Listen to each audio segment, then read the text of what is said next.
And overall, I want to get your thoughts on some of these guys they signed on offense, and then did some of the improvements we saw from Mississippi State. I think it kind of played a role in bringing some guys in. Well, wide receiver was one of the position groups I wanted to highlight specifically. So, hey, that Right. leads right into this. And I'll actually include Zayion Cotton with the tight ends with the wide receivers, because he's really more of a flex tight end and was playing more of a wide receiver role in high school. I think he's going to be a tight end at Mississippi State with his frame, especially if he puts on some weight. But he's going to be a guy that is a pass catcher at the position for sure. And they might flex him out, find ways to create some matchups for him. Really good group of receivers for Mississippi State. And we'll start with Cotton.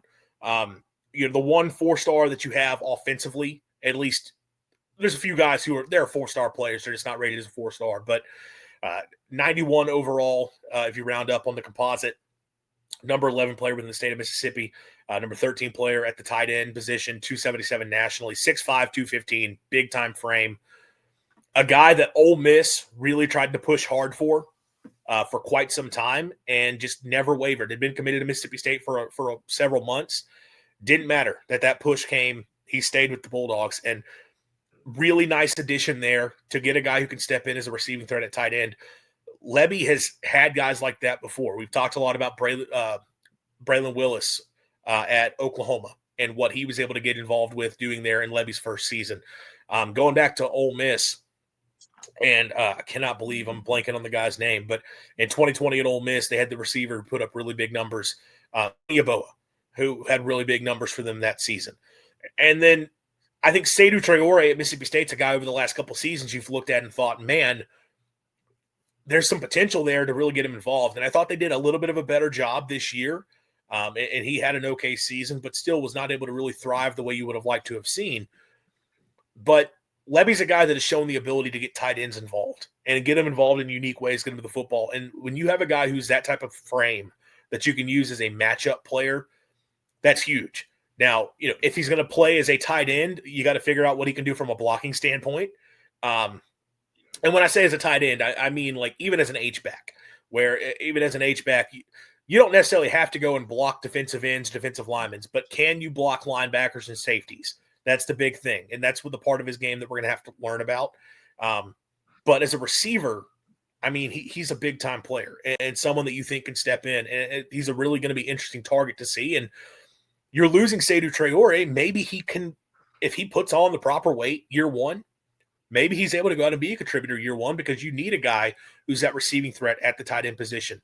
But you mentioned some of the other receivers that they got in. I really like this group. Jayden Cration out of Canton, 6'3", 185, number 19 player in the state, 88 overall prospect, big frame receiver, big-time playmaker. Zion Crumpton, who you talked about out of Montgomery, Carver High School, 88 overall prospect, 6'1", 165, another burner. And these are guys that you look at the offer sheets, like they've got good programs interested in them. And they're guys who put up big-time production at the high school level. And they're guys who are explosive playmakers at receiver. That's the big thing that stands out when you look at the players that step in. Playmakers at the receiver position. And I think I know the rating does not jump off the page, but I think a good evaluation from Jeff Lebby and his staff, like they got a good receiver group in. And they're guys who I think are going to be able to be really dangerous for you.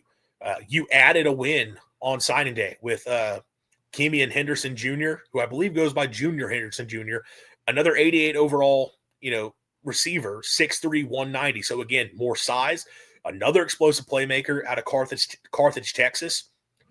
Previously committed to Arkansas, decommitted from the Hogs, and it was, TCU, Kentucky, Kansas State were sort of all the teams in the mix there. You land him here at Mississippi State, and that right there is a trio of big frame receivers that you can put on the outside that are one-on-one threats, are playmakers in space, playmakers vertically down the field. I think it's a really quality group of pass catchers stepping in, and that's not even talking about Camden Capehart, who's sort of one of the underrated guys in this class, who's been a part of it for quite some time. 87 overall out of the state of Texas, 5'9", 165, track star, a super fast player. And we see what Brennan Thompson and even the year before, Mario Craver, smaller frame receivers who are just blazing fast. Jeff Lebby will put you one-on-one on the outside, and we're going to tell you just run fast. We're going to throw you the ball, run under it, make a catch. And you had some success doing that with Mario Craver. You had a ton of success doing it this year with Brendan Thompson. So you kind of see the vision there. Can he be that type of player for you as that big play threat down the field? I don't even want to just limit him to being like, well, it's a short white guy, so he's going to play in the slot and catch a bunch of hitch routes and a bunch of slant routes, and that's going to be, he's Julian Edelman out there. I don't think that's what he is. I think he's an explosive playmaker who can make plays down the field. And we've seen State thrive with that. This is a really good group of receivers, I think, stepping in for Mississippi State. And I think you've seen the success you've had over the last few years, and it's paying off, right? A couple years ago with Kevin Coleman putting up huge numbers in this system. And then this year you have two receivers put up big numbers between Brendan Thompson and Anthony Evans. Guys, all of those guys were unproven coming to Mississippi State. All of them were guys that had shown flashes here or there, but they step into Starkville and become big-time playmakers and catch a bunch of passes, put up a bunch of yards, find the end zone. And Lebby's been doing this his entire career. I don't think wide receiver recruiting is going to be an issue under Lebby, especially with Chad Bumphus, who's done a great job evaluating these players, coaching these guys up. They got a good group of pass catchers coming in, and I think that these are going to be, I don't know how much you're going to rely on these guys year one. I'm sure they'll find ways to get involved if they can make an impact, but I also expect State to probably portal a couple players at receiver. But this is a group I think you can have success with over the next few years. Yeah, I mean, look, they had decent success this year with the receivers they already had. Obviously, we had great guys out there, Anthony Evans and Brennan Thompson, and now it's time to turn the page on some of those guys. We talked a little bit in the offseason about some of the guys that could have had potential and showed up at times a little bit, like Jordan Mosley or whoever. You look at this year's wide receiver class and what they were able to bring in as far as weapons. Haven't really gotten a chance to really look into highlights of some of these guys, but to get the sixth overall wide receiver in the class at Matt Mayfield, I think is a big one. And well, that's JUCO. Well, yeah, okay, it's still a good pickup though. But then you got guys like Camden Capehart and I don't know, man. I love that they went offense here.